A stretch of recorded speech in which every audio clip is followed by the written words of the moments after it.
সাল্লাল্লাহু আলাইহি ওয়াসাল্লাম আমাদেরকে বোঝানোর জন্য বলেছেন তালেবে ইলম মানে সিকার অফ নলেজ অথবা স্টুডেন্ট যেটাকে বলি, যেই ব্যক্তি আল্লাহকে সন্তুষ্ট করার জন্য মান সালাকা তারিকান ইয়ালতামিসু ফীহি ইলমা, আল্লাহকে সন্তুষ্ট করার জন্য জ্ঞান অর্জনের পথে বের হবে, মানে যেই ব্যক্তি জ্ঞান অর্জনের জন্য ইচ্ছা পোষণ করবে just for the pleasure of almighty Allah, আল্লাহকে সন্তুষ্ট করার জন্য, সাহহালাল্লাহু লাহু তারিকান ইলাল জান্নাহ, মাওলাই করিম ওই ব্যক্তির জন্য জান্নাতের রাস্তাটাকে সহজ করে দেন, জান্নাতের রাস্তা সহজ করে দেন। এমনিতেই আমরা আমাদের দার্সের ভিতরে ঢুকে গেছি, আমি আপনাদেরকে বোঝানোর জন্য একটু দূর থেকে, কারণ আয়াতের অর্থগুলো একটু জটিল, তো আমি চাচ্ছি, কারণ মাদ্রাসার ছাত্র হলে আবার আরবি গ্রামার ট্রামার দিয়ে বোঝানো সহজ, কিন্তু সাধারণ মানুষের জন্য একটু ডিফিকাল্ট হয়ে যায় কথাগুলো। এই জন্য মনে রাখবেন, জান্নাতে যাওয়ার বিষয়টা কিন্তু ইজি না। মানুষকে কত কষ্ট সংকুল পরিস্থিতি পারে দিতে হয়। লাকাদ খালাকনাল ইনসানা ফি কাবাদ, এই আয়াতের মধ্যে, এই সূরার মধ্যে আল্লাহ এটাই বলেছেন, লাকাদ খালাকনাল ইনসানা ফি কাবাদ। যেই কোনো স্তরের মানুষ, ধরেন আপনি পিক আপ করলেন প্রধানমন্ত্রী, আমরা মনে করি কি প্রধানমন্ত্রী মানে হচ্ছে খুব সুখের জীবন, আসলে কি সেরকম? আমরা পুরা জাতির টেনশনকে এক প্লেটে রাখলে অথবা এক পাল্লায় রাখলে, প্রেসিডেন্টের টেনশনকে আরেক পাল্লায় রাখলে সেম হবে। আমরা মনে করি কি অনেক ইজি লাইফ, ঠিক আছে? ইন্ডাস্ট্রিয়ালিস্ট, বড় একজন ইন্ডাস্ট্রিয়ালিস্ট, গাড়ি বাড়ি নাম যশ খ্যাতি, আমরা মনে করি মাশাআল্লাহ how peaceful his life is. ঘটনা কিন্তু সেরকম না। আল্লাহ প্রত্যেক বড় জায়গা অ্যাচিভমেন্টের পেছনে একটা বড় কষ্ট রেখেছেন আল্লাহ, এবং সেই জিনিসটাকে ধরে রাখতে হলে আরো কষ্ট সংকল পরিস্থিতি পাড়ি দিতে হয়। ইটস নট ইজি, এটা full of struggle and effort. আপনি ম্যানেজার হয়েছেন, একটা ব্যাংকের ম্যানেজার, সবার খুব ইচ্ছা থাকে যে কাশ যদি আমি প্রধান এর চেয়ারে বসতে পারতাম। যিনি প্রধানের চেয়ারে বসেন, স্পেশালি বাংলাদেশের ব্যাংকে যারা ম্যানেজার হন, 50% তো হার্ট অ্যাটাকে মারা যায়, 50 to 75% কিসে মারা, হার্ট অ্যাটাকে মারা যায়, লোড গুলা নিতে পারে না। আর লাকাদ খালাকনাল ইনসানা ফি কাবাদ। আলেম উলামা যাদের অনেক যশ, অনেক নাম, অনেক খ্যাতি, ঠিক না? আপনাদের দৃষ্টি, অনেকের দৃষ্টিতে ড্রিম মানে ওহ কি মজা, আসলে কি সেরকম? আমি দেখেন এখানে আগের উলামায়ে কেরাম যখন বসে কথা বলতেন তো কোনো টেনশন ছিল না, ভুল একটা হয়ে গেল উনি ফার্দার চেক করে ডাবল পরবর্তী দর্শের মধ্যে ঠিক করে দিলেন। কিন্তু এখন এই যে চোখ বসায় রাখছেন, এটা কিন্তু কোটি মানুষের চোখ। এখানে যদি আপনি একটু 19-20 করেন, আপনি ঘুম থেকে উঠতে উঠতে আপনার জেল ফাঁসি হয়ে যাবে। আমি অনেক বছর আগে, প্রায় আমার মনে হয় 2007-8 এর দিকে আমাদের একটা বই পাবলিশ হয়। সে বইয়ের মধ্যে এক লাইনের মধ্যে একটা জিনিস গলত হয়েছে। গলত বলতে আমরা চেকই করতে পারি না এটাকে, বইয়ের মধ্যে গলত হয়েছে। এই বইয়ের মধ্যে যে গলত সেটা কিন্তু আপনি জানেন যে এটা মিস্টেকেনলি হয়েছে, ঠিক আছে? আমি জানি যে আমাদের ফর এক্সাম্পল ইকবাল ভাই উনি ওই দৃষ্টিভঙ্গির না, আমি জানি, কিন্তু আমি যখন দেখলাম ওনাকে আটকাইতে হবে, তো কিভাবে আটকাবো? আমি একটা বাইক এখানে একটা পিক আপ করছি, বস উনি ঘুম থেকে উঠে নাই, পাগল করে ছেড়ে দিছে। আপনারা বুঝতে পারতেছেন এই কাজগুলো আমরা করি। তো এখন আমরা যেটা মনে করি খুব ইজি জব, আসলে গণতন্ত্র ইজি জব না। আমরা কথাগুলাকে এডিট করে করে অনেক চিন্তা চেতনা করে শব্দের চয়েস পিক আপ এগুলো ডিসাইড করতে হয়। এভাবে প্রত্যেকটা জায়গায় যিনি প্রধান, প্রত্যেকটা জায়গায় যিনি মহান, প্রত্যেকটা জায়গায় যিনি বড় চেয়ারে বসেন, লাকাদ খালাকনাল ইনসানা ফি কাবাদ, প্রত্যেক ব্যক্তি বড় কষ্ট সংকুল, বড় স্ট্রাগল এফোর্টের মধ্য দিয়ে যেতে হয়, ঠিক আছে? এই জন্য জান্নাতের রাস্তা এত ইজি না। জান্নাতের রাস্তার জন্য অনেক কষ্ট সংকুল পরিস্থিতি পাড়ি দিতে হয়। সাহাবায়ে কেরাম নিজের জান মাল ঈমান ইজ্জত সবকিছু দেওয়ার পরেও 24/7 টেনশনের মধ্যে থাকতে হয়তো আমার নবীর শানে কোনো উল্টাপাল্টা কোনো কিছু হয়ে যাচ্ছে কিনা। এরপরে জিহাদের ময়দানে বাবা ছেলের বিরুদ্ধে, ছেলে বাবার বিরুদ্ধে, কাজেনের বিরুদ্ধে, মানে আপনি যুদ্ধ করতে গেছেন, এই যে আপনার খালাতো ভাই, আপনি আপনার খালাতো ভাইয়ের সাথে যুদ্ধ করতেছেন, ইটস নট ইজি। ফাক্কু রাকাবা, আমরা ওই জায়গার মধ্যে আসছি। তো আমার আল্লাহ কি বলতেছে, আমার নবী কি বলতেছেন? এত কষ্ট সংকুল বিষয়টা ইজি করে দিয়েছেন যখন আপনি জ্ঞানের রাস্তায় বের হন, তখন আল্লাহ জান্নাতের রাস্তা সহজ করে দেন আপনার জন্য। এটা তো এক। 2 নম্বর ফজিলত হচ্ছে ওই ব্যক্তির পায়ের নিচে আল্লাহ ফেরেশতার মাধ্যমে ফেরেশতারা পাকা বিছিয়ে দেন। জমিনে আপনাকে হাঁটতে দেয় না। কোথায় হাঁটেন আপনি? ফেরেশতার পাকার উপর দিয়ে হাঁটেন। তো যিনি ফেরেশতার পাকার উপর দিয়ে হাঁটেন উনি আর আমি কি এক? আপনারা বুঝতে পেরেছেন? 2। 3 নাম্বার হচ্ছে ওই ব্যক্তির জন্য কুল কায়নাত দোয়া করে। এমন কি সমুদ্রের গহ্বরে যেই সমস্ত সৃষ্টি, মাছ থেকে শুরু করে যাহা কিছু আল্লাহ সৃষ্টি করেছেন, সবকিছু ওই ব্যক্তির জন্য দোয়া করে। আমার নবী সাল্লাল্লাহু আলাইহি ওয়াসাল্লামের সমস্ত হাদিসগুলা যদি আমরা রাখি, তালেবে ইলম, জ্ঞান অর্জন করা, এবং সেই জ্ঞান যদি কোরআনের জ্ঞান হয়, তাইলে আপনি চিন্তা করে দেখেন কোন মজলিসের মধ্যে আমরা বসেছি। আমি নালায়েক হইতে পারি, কোনো সন্দেহ নাই। আমি এটার যোগ্য না, কোনো সন্দেহ নাই, আমরাও জানি সেটা। কিন্তু আমি কে সেটা ডাজন্ট ম্যাটার। আমি কি নিয়ে বসেছি, কোনটা বলতেছি, সেটা ম্যাটার করে। আমি ভুল ত্রুটি করলে সেটার জিম্মাদার আমি, আল্লাহ আপনাকে জিজ্ঞেস করবে না। আপনি কিন্তু ফ্রি, আপনি ফ্রি। সেই কারণে মজলিসের মধ্যে আপনারা চেষ্টা করবেন বন্ধু বান্ধব ছেলে বলেকে নিয়ে বসতে। আমার নবী সাল্লাল্লাহু আলাইহি ওয়াসাল্লাম মসজিদে নববীর মধ্যে ঢুকে দেখতেছেন একটা গ্রুপ বসে এলমি আলোচনা করছে, আর একটা গ্রুপ বসে জিকির ইলাহি করছে। আমার নবী কতন দাঁড়াইলেন, দাঁড়ানোর পরে দেখলেন, দেখার পরে কার সাথে বসেছেন জানেন? যারা জ্ঞান অর্জন নিয়ে, জ্ঞান নিয়ে কথা বলতেছেন, those who are discussing about knowledge. Holy Prophet sallallahu alaihi wasallam joined them in their discussion of knowledge. যারা আল্লাহর জিকিরে ব্যস্ত তাদের সাথে জয়েন করেন নাই। জয়েন কোথায় করেছেন? নলেজের গ্যাদারিং এ। কেন? বুঝানোর জন্য যে জিক্রে ইলাহির গ্যাদারিং এর চেয়ে জিক্রে এলমে ইলাহির গ্যাদারিং অনেক উত্তম, নলেজের গ্যাদারিং অনেক উত্তম। সেই কারণে আপনারা নিজেরা ছেলে বাচ্চাদের নিয়ে আসার চেষ্টা করবেন, যাতে আমরা কিছু ইংরেজিতে বললেও তারা কিছুটা বুঝতে পারলো, এনজয় করতে পারলো। আলহামদুলিল্লাহ রাব্বিল আলামিন। তো আমরা যখন সূরাতুল বালাদ ডিসকাস করতেছিলাম, আল্লাহ রাব্বুল আলামিন আমরা শেষ যেখানে করেছি, আল্লাহ বলেছেন ওয়াহাদাইনাহুন নাজদাইন, আমি তাদের সামনে 2টি পথ উন্মোচন করে দিয়েছি। 2 রাস্তা বোঝানোর জন্য আমি অনেক নবী রাসূল পাঠিয়েছি। নবী রাসূলের পরে এখন তার নবী রাসূল নাই, তো এখন কারাই জিম্মাদারি পালন করছে? আমার নবীর ওয়ারিস যারা আছেন, এলমি ওয়ারিস। কারা নবীর এলমি ওয়ারিস? উলামা, যারা সত্যিকার অর্থে আলেমে রব্বানি। তাদের মাধ্যমে আমি উম্মতের, আমার বান্দাদের ঘরে ঘরে এই রাস্তা 2টা ক্লিয়ার কাট করে দিয়েছি, ক্যাটাগরিক্যাল করে দিয়েছি, আনএম্বিগুয়াস করে দিয়েছি। There is no ambiguity, no confusion with regard to the authenticity of path, true path, সিরাতুল মুস্তাকিম যেটা, সেটা আমি ক্লিয়ার করে দিয়েছি। এখন ওয়াহাদাইনাহুন নাজদাইন, এখানে আমার আল্লাহ শব্দ ব্যবহার করেছেন নাজদ। হাদিস যেটা পড়েছি সেটার মধ্যে বলা হয়েছে তারিক, সাহালাল্লাহু লাহু তারিকান ইলাল জান্নাহ। তাহলে কয়টা শব্দ ব্যবহার হয়েছে? নাজদুন, তারিকুন।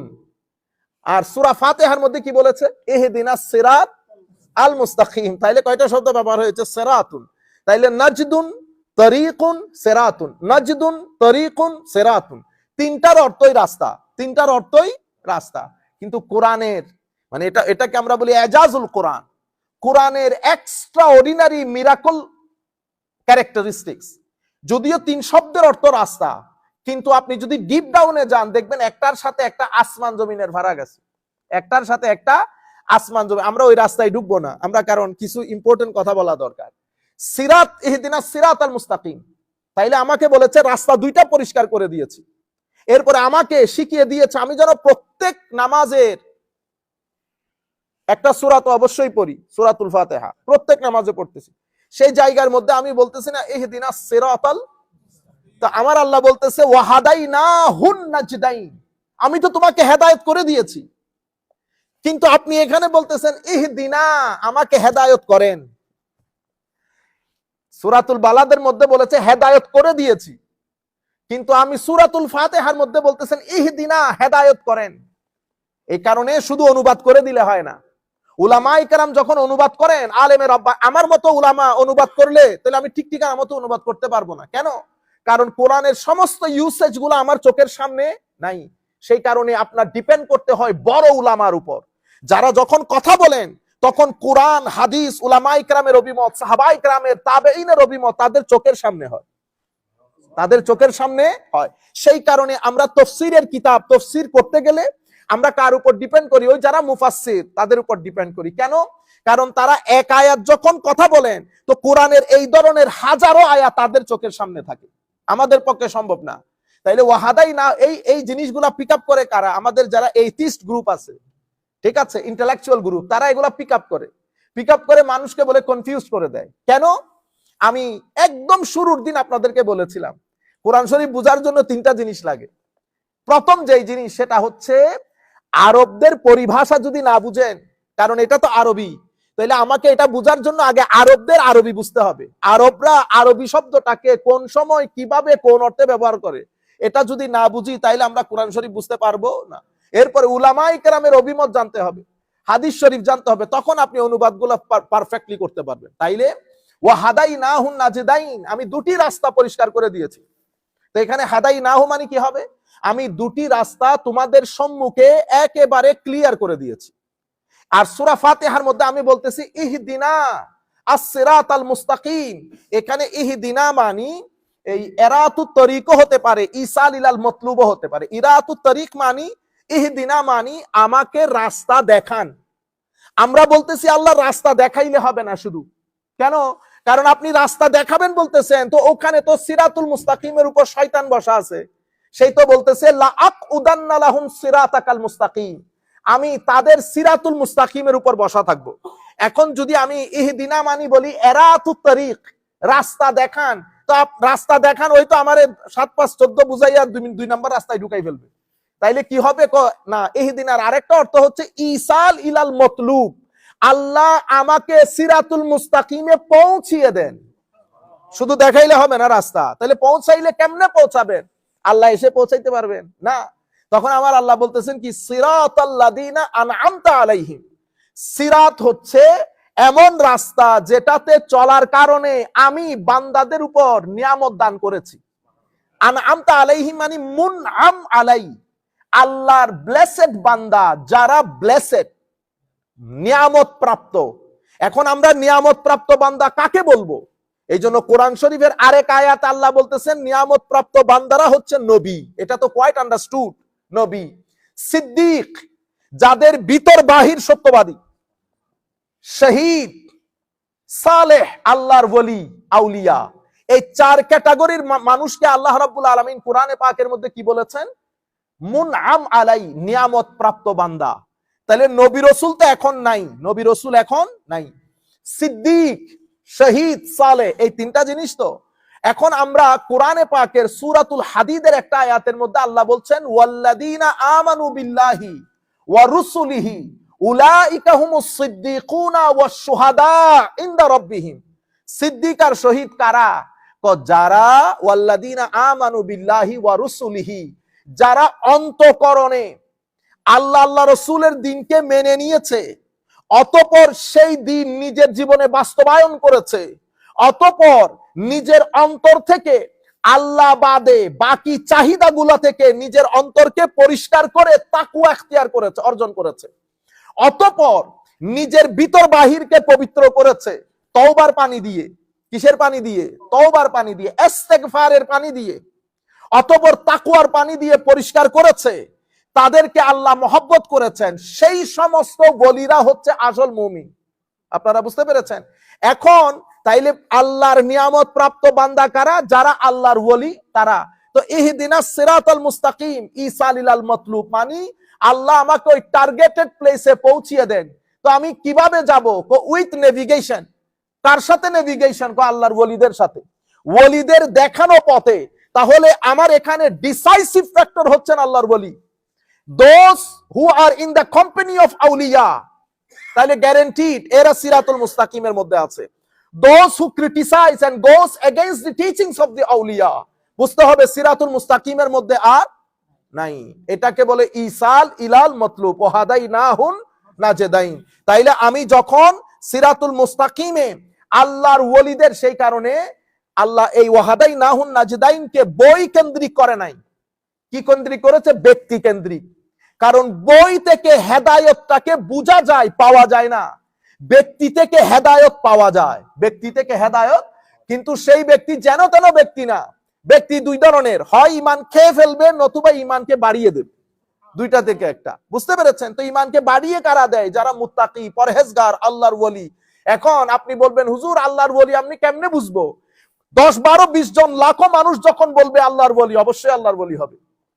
কেন? কারণ মানুষ যেটা সাক্ষী দেন যার ব্যাপারে, আল্লাহ সেই সাক্ষী সেই ব্যক্তির ব্যাপারে কবুল করেন।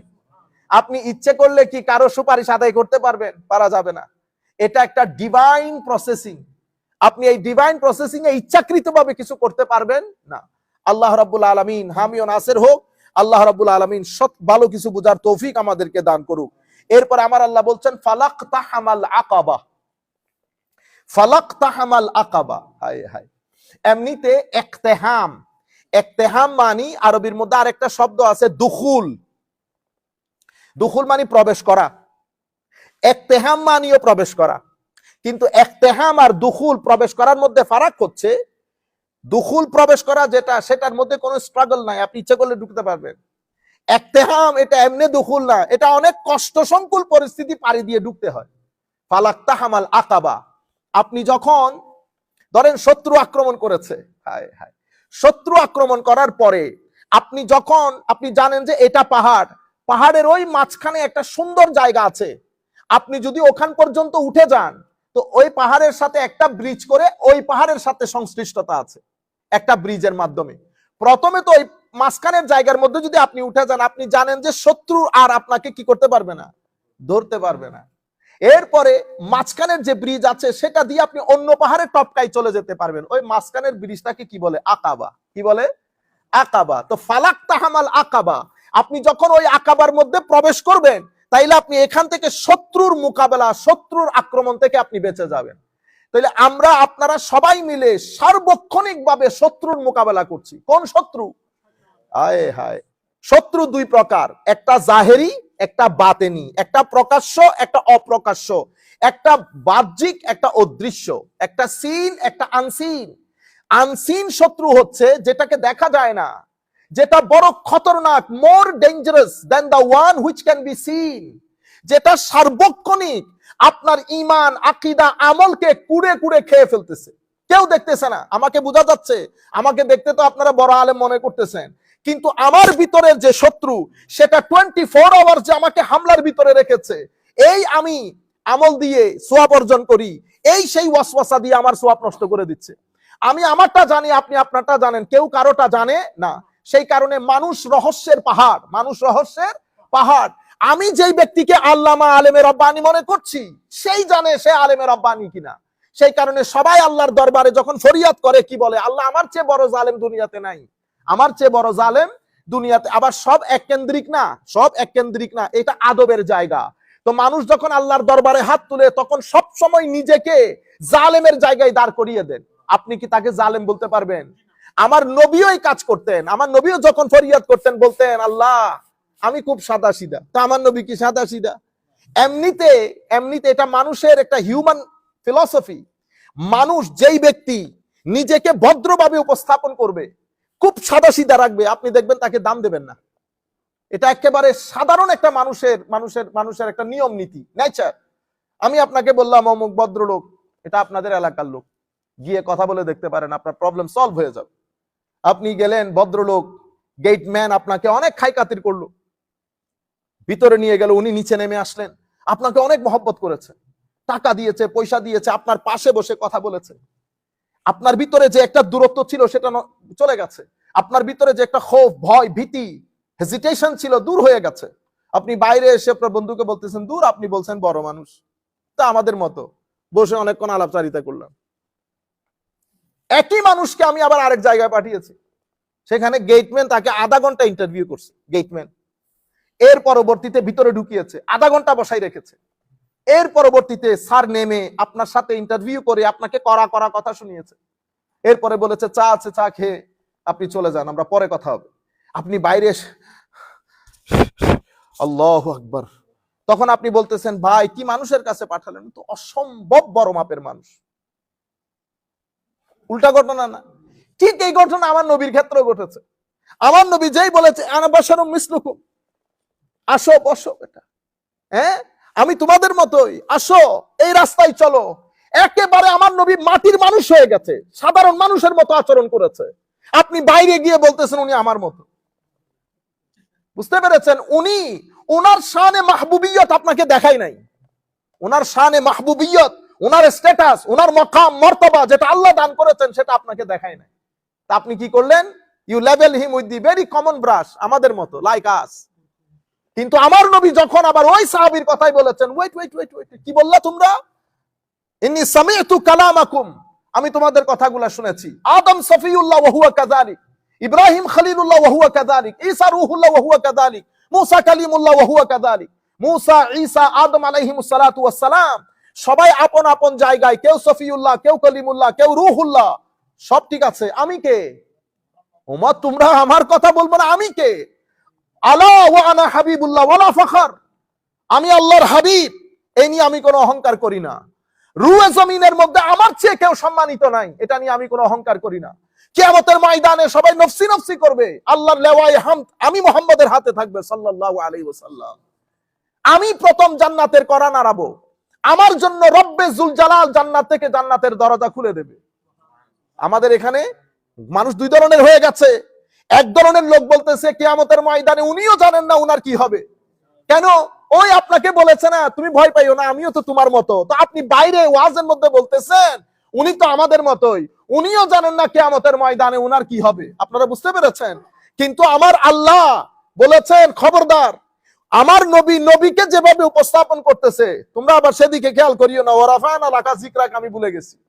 ওয়ারাফানা লাকা যিকরাক, আমি ভুলে গেছি। আমি মাকামে মাহমুদ ভুলে গেছি, মাকামাম মাহমুদা ভুলে গেছি, কদ জাআকুম মিনাল্লাহি নূর ভুলে গেছি, ওয়া তুআজ্জিরুহু ওয়া তুআক্কিরুহু সব ভুলে গেছি আমরা।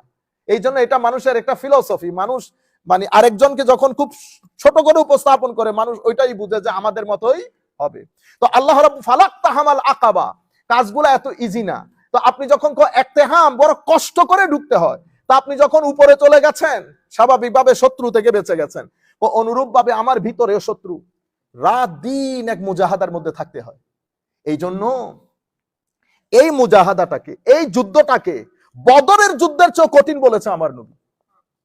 বদরের যুদ্ধের চেয়েও আমার নবী কঠিন বলেছেন। বদরের যুদ্ধ কিছুক্ষণ হয়েছে, হওয়ার পরে শেষ। বুঝতে পেরেছেন? কিন্তু এই যুদ্ধ এটা আপনাকে সার্বক্ষণিক আঁকড়িয়ে রেখেছে। বুঝতে পেরেছেন? এখান থেকে ছাড় পেয়েছেন, দুনিয়া ধরেছে। দুনিয়া থেকে ছাড় পেয়েছেন, শয়তান ধরেছে। তাহলে এই তিনটা জিনিসকে, লোভ, লালসা, পৃথিবী, পৃথিবীর মায়া, অশ্লীলতা, কত কিছু আপনাকে হাতছানি দিয়ে রাখতেছে। আমাদের ছেলেগুলা যারা এখানে বড় হচ্ছে, জব করে, কাজ করে, আপনি চিন্তা করে দেখেন তো তাদের উপর কি পরিমাণ কি পরিমাণ স্ট্রিম রোলার যায়। দুনিয়া ডাকে তাদেরকে অন্য রাস্তায় টাকা ইনকাম ভেরি ইজি দিন দিন। কারণ এমন একটা দুনিয়াতে আমরা বসবাস করতেছি যেখানে টাকার কম্পিটিশন চলে। Everybody needs more money to live in a beautiful house, to use a good car, everybody needs মানি। কিন্তু আপনি যেই পরিমাণ টাকা আমরা ইনকাম করি সেটা তো মাস শেষ হওয়ার সাথে সাথে শেষ হয়ে যায়। কিন্তু এখানে অন্য রাস্তাও আছে টাকা ইনকামের। আপনি এক পরীক্ষা এখানে দিচ্ছেন, এক পরীক্ষা অশ্লীলতার দিচ্ছেন, এক পরীক্ষা সিস্টেম্যাটিক লাইফের দিচ্ছেন, এক পরীক্ষা সবরের দিচ্ছেন। এই তাবৎ পরীক্ষাগুলো দিচ্ছেন কি কারণে? জান্নাতে যাওয়ার জন্য, জান্নাতে যাওয়ার জন্য। তো আমার আল্লাহ ওই কারণে বলেছেন ফালাকতাহামাল আকাবা ওয়া মা আদরাকা মাল আকাবা। তোমরা জানতে চাইছো আকাবা কি? সুবহানাল্লাহ। আল্লাহুম্মা সাল্লি আলা সাইয়্যিদিনা মুহাম্মাদিন ওয়া আলা আলি সাইয়্যিদিনা মুহাম্মাদিন ওয়া বারিক ওয়া সাল্লিম। আমার আল্লাহ বলছেন ওয়া মা আদরাকা মাল আকাবা। সে ধর্মের ঘাটিতে প্রবেশ করে নাই, তোমরা জানো ধর্মের ঘাটি কি? হায় হায়, আমার আল্লাহ তিনটা কথা বলেছেন এখানে। ফাক্কু রাকাবা, সেই ঘাটিগুলো যেগুলো আমাকে জান্নাতের রাস্তায় নিয়ে যাবে। কঠিন, কিন্তু কঠিনের শত্রুর মোকাবেলায় এই তিনটা কাজ আমাকে কোথায় নিয়ে যাবে? এই কয়েকটা কাজ আমাকে জান্নাতের দরজায় নিয়ে যাবে। প্রথম ফাক্কু রাকাবা। ফাক্কু রাকাবা মানে হচ্ছে দাস মুক্ত করা। কি মুক্ত করা? দাস মুক্ত। আপনারা জানেন in the time of the holy prophet সাল্লাল্লাহু আলাইহি ওয়াসাল্লাম পুরা পৃথিবীর মধ্যে there was a practice of slavery. প্রত্যেক ব্যক্তির কাছে দাস থাকতো। এটা তৎকালীন সমাজের একটা কি ছিল? ট্র্যাডিশন ছিল, কালচার ছিল। তারা ওভাবে অভ্যস্ত। আমার নবী যখন দাওয়াতি কাজ, দ্বীনের প্রচার প্রসার করা শুরু করলেন, তো প্রত্যেকের ঘরে কি আছে? দাস আছে। হায় হায়, পৃথিবীতে, পুরা পৃথিবীতে তখন দাস যুক্ত পৃথিবী। পৃথিবী was, the world was full of slavery. এবং সবচেয়ে কঠিন বিষয় ছিল এদের কোনো they didn't have any moral, they didn't have any basic human rights, they were deprived from the basic human rights. যারা দাস ছিল তাদেরকে বিলকুল আপনি মানে চতুষ্পদ জন্তুর মতো, just like an animal they are being treated, চতুষ্পদ জন্তুর মতো তাদের সাথে বিহেভ করা হতো। তাদের বেসিক কোনো ইয়েস নোর কোনো কি ছিল না, রাইট ছিল না। খাওয়া দাওয়ার ক্ষেত্রে no right, whatever given you have to eat, you have no authority to say yes or no. Your yes is your ownership yes, you have to say no if your owner say no. এটা একটা জাহান্নাম ছিল পৃথিবীর মধ্যে। আমার নবী আগমন করলেন, আমার নবীর হাতে দুটি অপশন, হয় আমার নবী, এটা আমি এখন আমাদের অনেক ভাইদের প্রশ্নের উত্তরও দিয়ে দিচ্ছি একসাথে। আমার নবী ইচ্ছে করলে এটা এক কলমে কি বলে দিতে পারতেন যে আজকে থেকে দাস প্রথা নিষেধ, বলে দিতে পারতেন। তা আমার ভাইরা জিজ্ঞেস করে, কই উনি তো দাস প্রথা নিষেধ করেন নাই। আরে ভাই, আপনি সার্কামস্টেন্স একটু চিন্তা করবেন না, কনটেক্সটটা একটু স্টাডি করবেন না।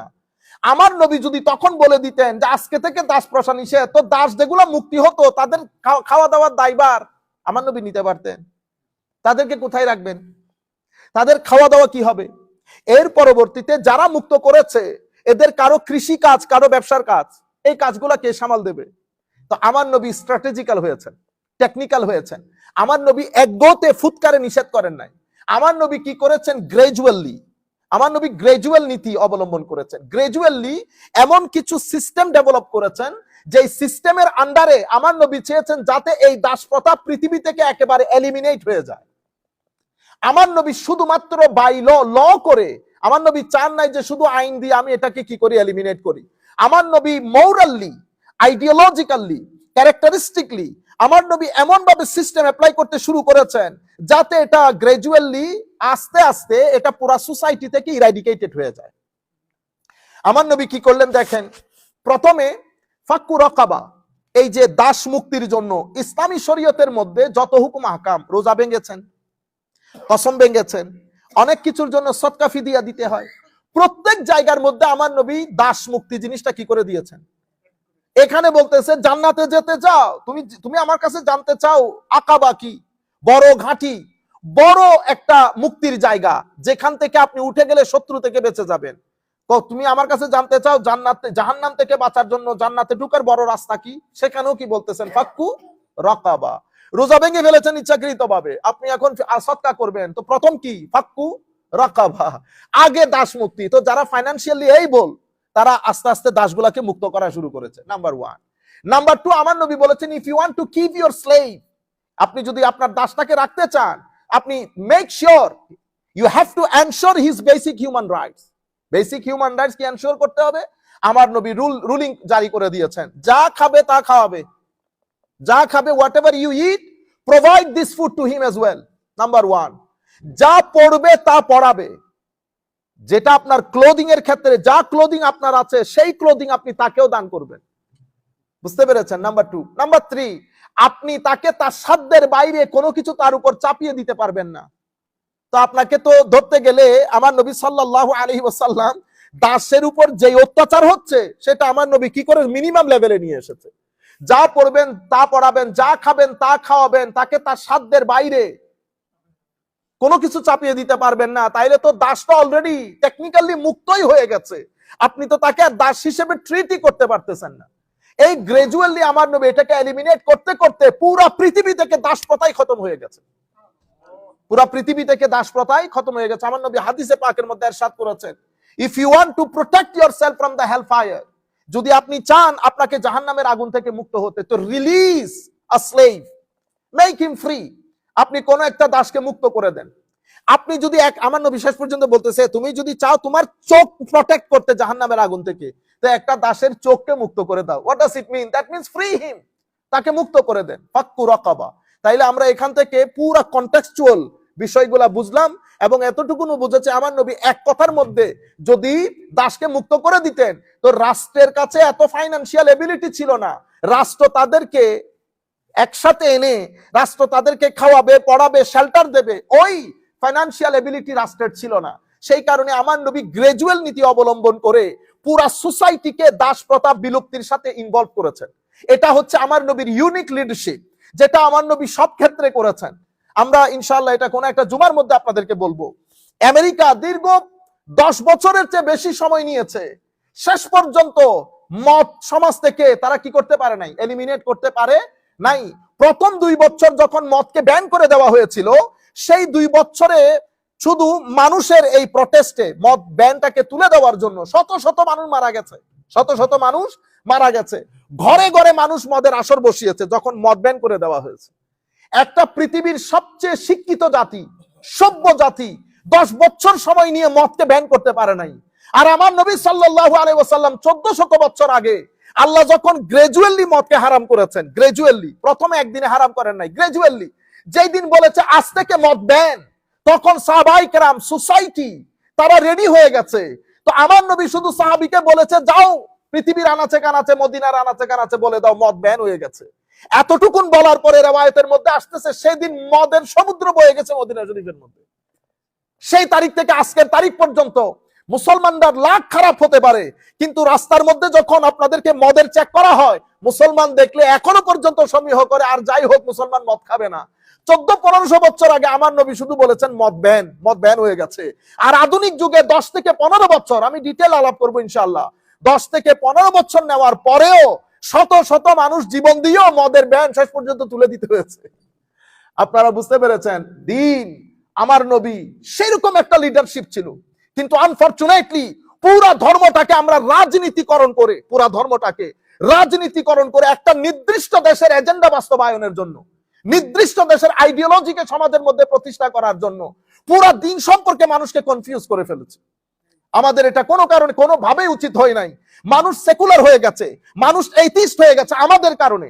আমরা শুধুমাত্র এই প্ল্যাটফর্মটাকে, না আমি ধর্মীয় রাজনীতি, অবশ্যই ধর্মীয় রাজনীতি, আমার নবীর দ্বীনের মধ্যে রাজনীতি আছে, সব নীতি আছে, কিন্তু আমি যখন সেটা করব বলে কয়ে করব, আপনাদেরকে ডাকবো যে এটা আমি ইসলামী রাজনীতি, কিন্তু আমি তলে তলে অন্য কাজ, অন্য দেশ, নির্দিষ্ট একটা ব্যক্তির আইডিওলজি। এখন আপনি যদি বলেন যে এই কমিটি গঠন করা হয়েছে, এখানে কোনো মাজার থাকবে না, এখানে কোনো মাজার থাকবে না, এই রাইট আপনাকে কে দিল? এই রাইট আপনাকে কে দিয়েছে? এটা তো সন্ত্রাসবাদী কথা। এই জবান তো আমরা খারিজিদের মুখে শুনেছি, এটা তো মুসলমানদের মুখের কথা না। তাইলে আপনি পুরো মুসলিম রাষ্ট্রে, সৌদি আরব বাদে, কাতার কুয়েত বাদে, যে সমস্ত তেল সমৃদ্ধ দেশ যাদের কারণে মুসলিম দেশের ডিভিশন, তারা বাদে যারা মুসলিম সিভিলাইজ কান্ট্রি, এলম এবং হেকমতের মধ্যে এখনো লিডারশিপ, তারা মিশর বলেন, সিরিয়া বলেন, জর্ডান বলেন, ইয়েমেন বলেন, প্যালেস্টাইন বলেন, আরো মরক্কো বলেন, আরো যে সমস্ত আরব দেশ, সেই মাজারগুলা কোথায় নিয়ে যাবেন? আপনি তাশকন্দের ইমাম বুখারীর মাজার কি করবেন? ইমাম মুসলিমের মাজার কি করবেন? সিহাসিত্তার ইমামের মাজার কি করবেন? এরপরে আপনি মিশরের বুকে, আপনি যে ভদ্রলোক বড় ওয়াজ করে সেও তো মিশরে পড়ে আসছে, সেই মিশরের মাজারগুলা কি হবে? আমার নবীর মাজার কি? তাইলে তো আপনারা সময় পেলে আমার নবীর মাজারে ভেঙে উড়িয়ে দেবেন, ঠিক না?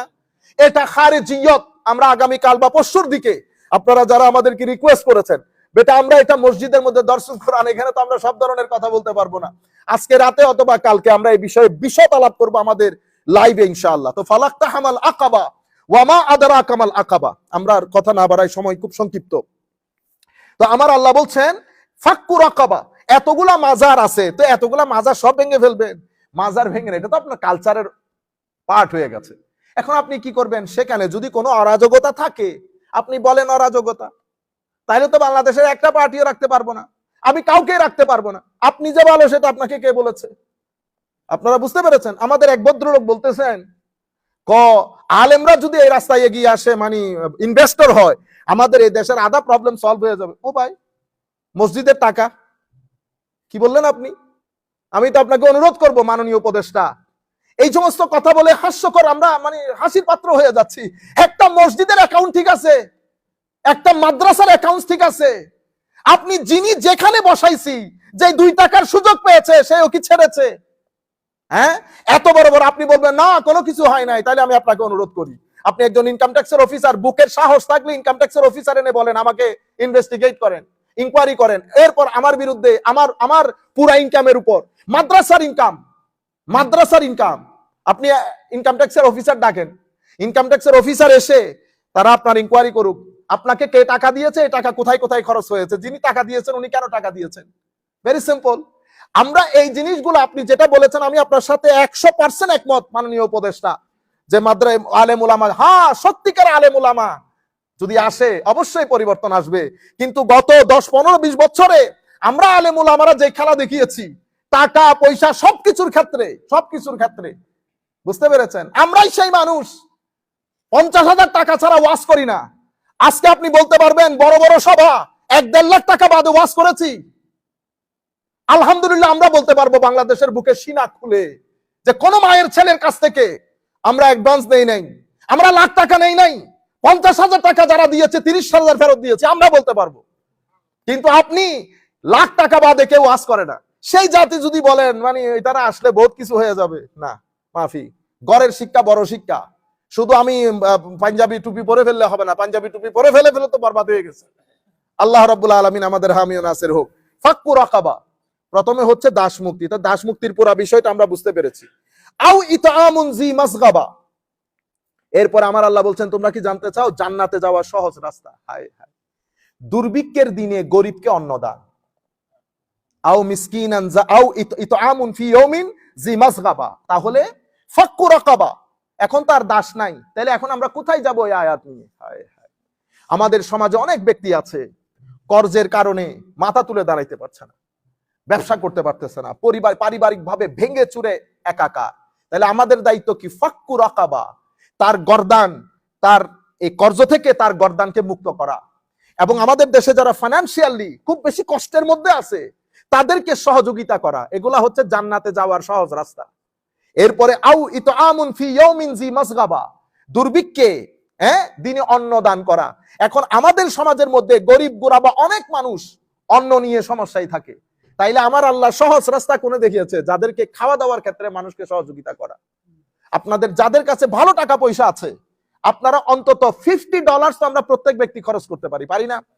আপনারা গ্রাম অঞ্চলের মধ্যে প্রত্যেক ব্যক্তি যে কোনো একটা পরিবারকে স্পন্সর করবেন, তাকে মাসে মাসে $50 দিবেন, অথবা আপনারা $500 একসাথে করে এলাকার মধ্যে যারা যে কাজ করতে চায় তাদেরকে বলবেন এটা চাঁদা, তুমি আবার 2 মাস পরে আমার টাকা আমাকে ব্যাক করে দিবা। এভাবে আপনারা সহযোগিতা করবেন সবাই মিলে। আপনারা তো সহযোগিতা করতেছেন বিদায় এই হালত, অনেকে বুঝেও না, করতেছেন বিদায় এই হালত, না করলে তো হালত আরো খারাপ হইতো।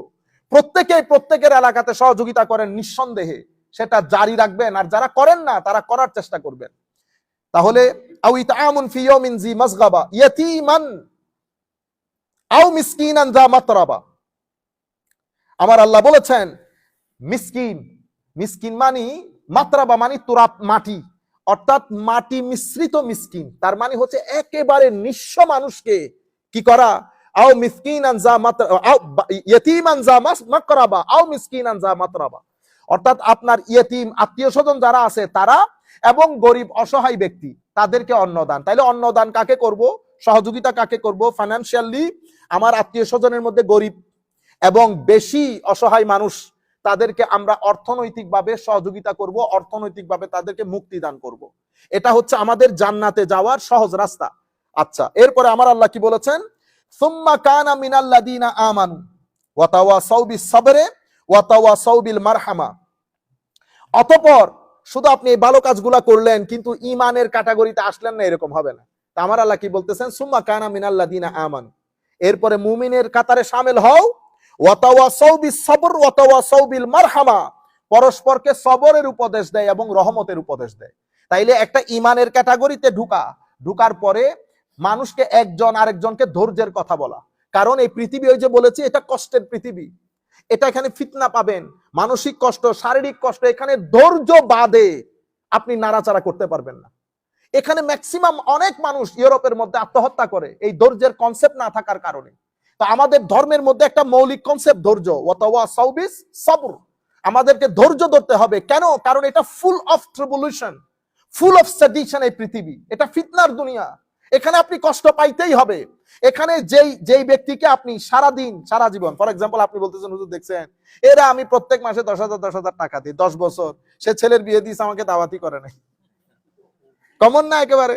আপনারা যেই ব্যক্তির ঘর বেঁধে দিয়েছেন, আপনি ঘর বেঁধে দিয়েছেন, পরের বছর বাড়িতে গিয়ে দেখতেছেন সে আপনার ছোট্ট একটা জায়গা ছিল ওইটা দখল করে নিয়েছে, আপনার বিরুদ্ধে কি বলছে? বিচার বসিয়েছে, ঠিক না?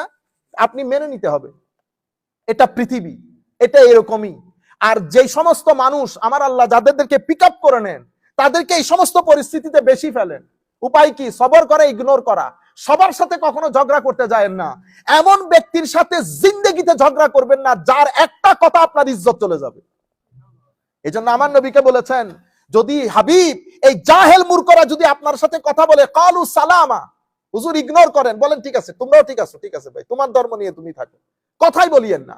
আপনারা ভদ্রলোক, জ্ঞানী মানুষের সাথে আর্গুমেন্ট করেন, ইজ্জত থাকবে। এই সমস্ত লোকের সাথে ঝগড়া করতে গেলে আপনি একেবারে ওদের ক্লাসে নেমে আসতে হবে। আপনি ওদের ক্লাসে নেমে কথা বলতে পারবেন না। আল্লাহ রাব্বুল আলামিন আমাদেরকে রক্ষা করুক। এটা দুনিয়া। এর পরবর্তীতে উলাইকা আসহাবুল মাইমানা, আমি এতটুকুনের মধ্যে আসতে চাইতেছিলাম। এগুলো বলার পরে আমার আল্লাহ বলতেছেন এরা হইল ডানপন্থী। কি পন্থী? ডানপন্থী। উলাইকা আসহাবুল মাইমানা, এই সবাই যারা কি করে? মানুষকে সহযোগিতা করে, মানুষের গর্দান থেকে কর্জ ঋণ পরিশোধ করে মানুষকে মুক্তি দেয়, এবং সমাজের মধ্যে খাদ্যের যেই শর্টেজ থাকে সেটাকে এলিমিনেট করে, মানুষের সোসাইটির মধ্যে খাদ্যকে এনশোর করে প্রত্যেকের বেসিক রাইটস। এরা যারা আছে এরা হচ্ছে ডানপন্থী, এরা হচ্ছে ডানপন্থী। তো তাফসীরের মধ্যে উলাইকা আসহাবুল মাইমানা, আমার আল্লাহ বলতেছেন এরাই হচ্ছে জান্নাতবাসী, এরাই হচ্ছে সৌভাগ্যশালী, এরাই হচ্ছে সৌভাগ্যশালী। আগে আমরা পুরা সূরাটা পড়ে নেই, এরপরে ডানপন্থী বামপন্থী একটু করে বলবো। ওয়াল্লাযীনা কাফারু বিআয়াতিনা, কিন্তু যারা এই কাজগুলা না করে বরং আমার আয়াতকে অস্বীকার করে, হুম আসহাবুল মাশআমা, তারাই হচ্ছে বামপন্থী। তারা কারা? বামপন্থী। মাশআমা, তারাই দুর্ভাগা। আলাইহিম নারুম মুসাদা, এবং এই সমস্ত বামপন্থী যারা, দুর্ভাগ্য যারা, তারাই অগ্নি পরিবেষ্টিত অবস্থায় বন্দী থাকবে। বুঝতে পেরেছেন? এখন রাজনীতির জন্য তাফসীর করা সেটা কিভাবে হয় আমি আপনাদেরকে দেখাই। আমি যাদের সাথে রাজনীতি করি তাদের মধ্যে কিছু মানুষের সাথে আমার ডিসএগ্রিমেন্ট আছে, ঠিক আছে? তো আমি কি করলাম? তাদেরকে নিয়ে আইনা কোরআনের আয়াতের মধ্যে ফেলেছি। উলাইকা হুম আসহাবুল মাইমানা, আল্লাহ রাব্বুল আলামিন এই আয়াতের মধ্যে ওই ডানপন্থী যারা রাজনীতি করে, এমুক করে, সমুক করে, খায়, ওর দেখে দেখায়, ওরে বেটা তুমি কোন সুফিজম আসছো বেটা? কোরআনে আল্লাহ যেটা বলতেছেন, এবং এই ডানপন্থী বামপন্থীর ব্যাপারে সূরা ওয়াকিয়ার মধ্যে আল্লাহ বিস্তারিত বলেছেন কারা ডানপন্থী কারা বামপন্থী। আপনি যে ডানপন্থী বামপন্থী মনে করতেছেন, ওই ডানপন্থী বামপন্থীর কথা আল্লাহ কোরআনে পাকের মধ্যে বলেন নাই। আল্লাহ বলেছেন যেই সমস্ত মানুষ আমার নবীর বিধান মেনে নিয়েছে, যেই সমস্ত মানুষ আমার নবীর বিধানকে সমাজের মধ্যে বাস্তবায়ন করেছে, গরিবকে সহযোগিতা করেছে, খানা খাইয়েছে, সমাজের অরাজকতা দূর করেছে, আল্লাহর আইনকে আল্লাহর আইন মেনেছে, নিজের জীবনে বাস্তবায়ন করেছে, বাস্তবায়নে সহযোগিতা করেছে, তারা সৌভাগ্যশালী। তারা কে? সৌভাগ্যশালী। তারা ডানে থাকবে। তারা কি থাকবে? ডানে থাকবে। তাদের আমলনামা আল্লাহ ডান হাতে দান করবে। কনসেপ্ট জুদা জুদা। কারণ আপনি যে রাইটিস্ট লেফটিস্টের কথা বলতেছেন, এটা তো ফ্রেঞ্চ রেভলিউশনের পরে এসেছে, ফ্রেঞ্চ রেভলিউশনের পরে এসেছে। আমরা যে রাইটিস্ট লেফটিস্ট মনে করি, ফ্রেঞ্চ রেভলিউশনের পরে স্বাভাবিকভাবে এই কি বলে পার্লামেন্টের মধ্যে যারা পার্লামেন্ট ইয়ার যিনি ফাদার অফ পার্লামেন্ট, ওনার রাইটে বসতেন তাদেরকে রাইটিস্ট বলতো, যারা লেফটে বসতেন তাদেরকে লেফটিস্ট বলতো। এই রাইটিস্ট লেফটিস্ট গুলো according to the society, according to the culture, এদের ডেফিনিশন, ক্যারেক্টারিস্টিক পরিবর্তন, পরিশোধন, পরিমার্জন হয়। অনেক সময় যারা লেফটিস্ট হয় তারা দিন, ধর্ম এগুলাকে কি করতে চায় না, মানতে চায় না। তারা সোশ্যাল কালচার এগুলাকে বেশি প্রমোট করতে চায়, এবং হিউম্যান রাইটস কে বাস্তবায়ন করতে গিয়ে তারা ইন্ডিভিজুয়াল যে ফ্রিডম সেটার উপর বেশি গুরুত্ব দেয়। ইন্ডিভিজুয়াল ফ্রিডমের উপর গুরুত্ব দিতে গিয়ে তারা ধর্মটাকে প্রাইভেট রাখতে চায়, এটাকে সোসাইটিতে আনতে চায় না। কারণ তাদের একটা তাদের আন্ডারস্ট্যান্ডিং হচ্ছে সোসাইটির মধ্যে যেহেতু বিভিন্ন ধর্মের লোক থাকে, আপনি যখন আপনার ধর্ম আপনি আনবেন, অমুকের ধর্ম অমুক আনবে, তখন এই ধর্ম নিয়ে একটা ক্লেশ হবে, যেভাবে পূর্ববর্তী সময়ে হয়েছে। তারা কি করেছে? মুদ্রার এক পিঠ দেখেছে, অন্য পিঠটা দেখাইতে পারে না। This is their understanding.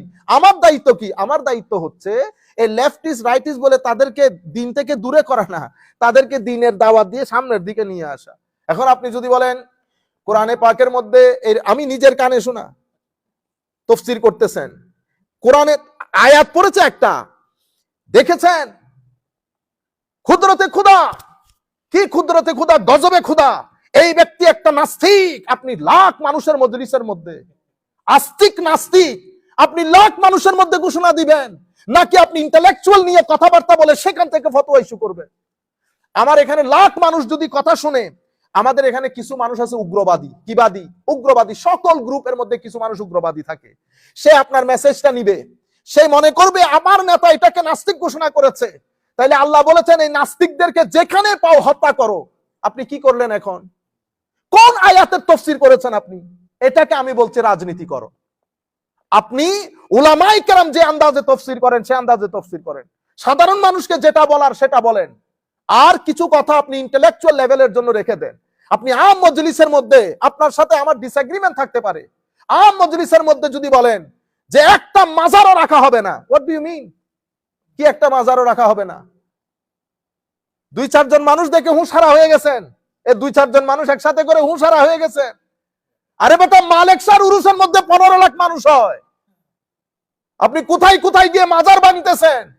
আসেন চট্টগ্রামের বুকে শক্তির পরীক্ষা হয়ে যাক। এগুলা শিখাইতেছেন, একটা ব্যক্তি নাই, সবাই হুঙ্কার মারে বাংলাদেশের মধ্যে মাজার নিশ্চিহ্ন করে ফেলা হবে।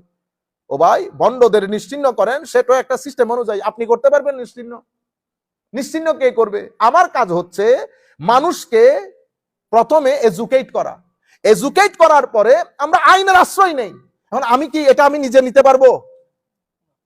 আপনার ভাইকে অমুক ব্যক্তি হত্যা করেছে, আপনি নিজের চোখে দেখেছেন, আপনি ওই ব্যক্তিকে হত্যা করেছেন, কোর্ট কি আপনাকে মাফ করে দেবে? কোর্ট মাফ করে দেবে কেন? কারণ আপনি আইন নিজের হাতে তুলে নিয়েছেন। বেটা, আপনি আইন নিজের হাতে তুলে নিতে পারবেন না। এগুলাকে বলে গুন্ডামি, সান্ডামি, সন্ত্রাসবাদী। তাফসীরুল কুরআন মাহফিলের মধ্যে আবার এই ধরনের শব্দ আসে কোত্থেকে? আপনারা বুঝতে পেরেছেন? আল্লাহ রাব্বুল আলামিন আমাদের হামি ও নাসির হোক। আমরা সরকারের যারা যথাযথ অথরিটি তাদেরকে বলবো, আল্লাহর ওয়াস্তে এই সমস্ত হুঙ্কার যারা যেই মজলিস থেকে দেয় তাদেরকে আইনের আওতায় আনা হোক, এবং তাদেরকে এটা বোঝানো হোক যে এগুলো সন্ত্রাসবাদী কথা। বাংলাদেশ একটা শান্তির দেশ, সাম্যের দেশ, আমরা সবাই একসাথে থাকবো। আপনারা বুঝতে পেরেছেন? এখানে এই ধরনের কথাগুলো বললে তো আপনি তো গৃহযুদ্ধের দিকে দেশকে ঠেলে দিবেন। কারণ আপনি এক জায়গায় যাবেন, যেখানে আপনি সুযোগ পাবেন সেখানে আপনি ভাঙবেন, যেখানে আমি সুযোগ পাবো সেখানে আমি ভাঙবো। এটা নিয়ে আইন, এটা নিয়ে আল্লাহ রসুলের আইন, এটা শিখিয়ে গেছেন। আমার নবী ইহুদি, নাসারা, খ্রিস্টানদের সাথে বসে মিসাকে মদিনা রচনা করেছেন এবং বলেছেন ইন্নাহুম উম্মাতুন ওয়াহিদা, সবাই মিলে এক নেশন। আমার নবী ইহুদি খ্রিস্টানকে এক নেশন করেছেন, আর আপনি মন্দিরের মধ্যে পাহারা দিচ্ছেন, মাজার ভেঙে দিচ্ছেন। কত বড় মুসলমান আপনি! আল্লাহ রাব্বুল আলামিন আমাদের হামি ও নাসির হোক। সরকার যদি মনে করে এটা নিয়ে ডায়ালগ করবে, আমরা ডায়ালগ করতে রাজি। আসেন সবাই বসি, আলাপ করি, কোন জায়গা থেকে কি হবে, সেটা কিভাবে ডিল করব। কোন একটা জায়গায় যদি অরাজকতা হয়, বেদাত হয়, গুলুব হয়, সেটা আমরা ডিসকাস করি। সব দলের লোক বসে, মতের লোক বসে একসাথে বলে আমরা একটা সুন্দর শান্তিপূর্ণ একটা ওয়ে আউট বের করি। এটা না সুন্দর কথা? মাজার ভেঙে দাও, অমুক ভেঙে দাও। আল্লাহ আমাদের হামি ও নাসির হোক। ঠিক আছে? তাইলে কোরআনে পাকের মধ্যে আল্লাহ সূরাতুল ওয়াকিয়ার মধ্যে, আপনারা যারা মাদ্রাসার ছেলে আছেন অনেকে এই সমস্ত কথাগুলো জিজ্ঞেস করেন, আপনারা যদি সূরাতুল ওয়াকিয়া পড়েন, সূরা ওয়াকিয়ার মধ্যে আল্লাহ রাব্বুল আলামিন বিস্তারিত বলেছেন। আপনারা যদি ইজা ওয়াকাতিল ওয়াকিয়া লাইসা লিওয়াকাতিহা কাযিবা খাফিদাতুর রাফিআ ইজা রুজ্জাতিল আরদু রাজ্জা ওয়া বুসাতিল জিবালু বাসসা ফাকানাত হাবাআম মুনবাসসা ওয়া কুনতুম আজওয়াজান সালাসা। তারা তিনটা গ্রুপ হবে। ফা আসহাবুল মাইমানা মা আসহাবুল মাইমানা। আমার আল্লাহ বলতেছেন যারা ডান দিকে হবে, কতই সৌভাগ্যবান যারা ডান দিকে থাকবে। কারা ডান দিকে থাকবে? আল্লাহ রাব্বুল আলামিন যাদের আমলনামা ডান হাতে দান করবেন। এটা একটা সিম্বল। যারা ডান হাতে আমলনামা নেবেন জান্নাতি, যারা বাম হাতে আমলনামা নেবেন তারা জাহান্নামী। পুরা কিয়ামতের ময়দানে সবাই দেখবে জান্নাতীকে আর জাহান্নামীকে। আল্লাহ রাব্বুল আলামিন সেই দিন আল্লাহ যেন আমাদেরকে অপমান অকল্যাণ থেকে আল্লাহ রক্ষা করেন। আল্লাহ যেন আমাদের দুশমনদেরকেও আমলনামা ডান হাতে দান করেন। ওয়া আসহাবুল মাশআমা মা আসহাবুল মাশআমা। আর যারা বাম দিকে থাকবে তারাই কতই দুর্ভাগা। এরপর আমার আল্লাহ বলছেন ওয়াসাবিকুন আস-সাবিকুন উলাইকাল মুকাররাবুন। অনেক কথা বলার পরে নিচে এসে আমার আল্লাহ রাব্বুল আলামিন ইরশাদ করছেন ওয়া আসহাবুল ইয়ামিন মা আসহাবুল ইয়ামিন।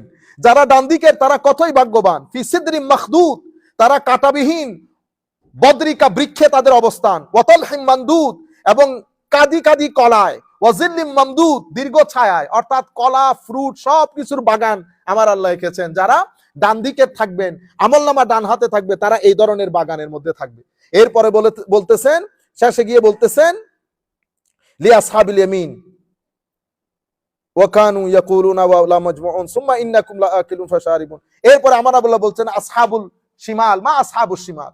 পরবর্তীতে জাহান্নামের কথা বলেছে, তাদেরকে এই দেয়া হবে, তাদের কাঁটাযুক্ত খাদ্য তাদেরকে দেওয়া হবে, এটা তাদের পেটের আতুরি সহ বের করে নিয়ে আসবে। এদেরকে আসহাবুল ইয়ামিন আর আসহাবুল শিমাল বলে। আল্লাহ সূরাতুল ওয়াকিয়া যদি আপনারা পড়েন আরো প্রচ্ছন্ন ধারণা আপনারা পাবেন। আল্লাহ রাব্বুল আলামিন আল্লাহর তৌফিকে আমরা সূরাতুল বালাদ শেষ করেছি। ইনশাআল্লাহ আল্লাহ যদি চাহেন তো আগামী বৃহস্পতিবার সূরাতুল ফজর শুরু করব। আপনারা যদি সূরাতুল ফজর আসার ওই দিন একবার পড়ে নেন সূরাতুল ফজর, তাইলে এক দুইবার পড়ে নিলে আমরা এখানে পড়লে আপনাদের ভালো লাগবে। আল্লাহ রাব্বুল আলামিন আমাদের হামি ও নাসির হোক। মাওলাই করিম আমাদেরকে কবুল করুক। আমাদের হক ভাইয়ের মেয়ে অসুস্থ, হক ভাইয়ের মেয়ে অসুস্থ, উনি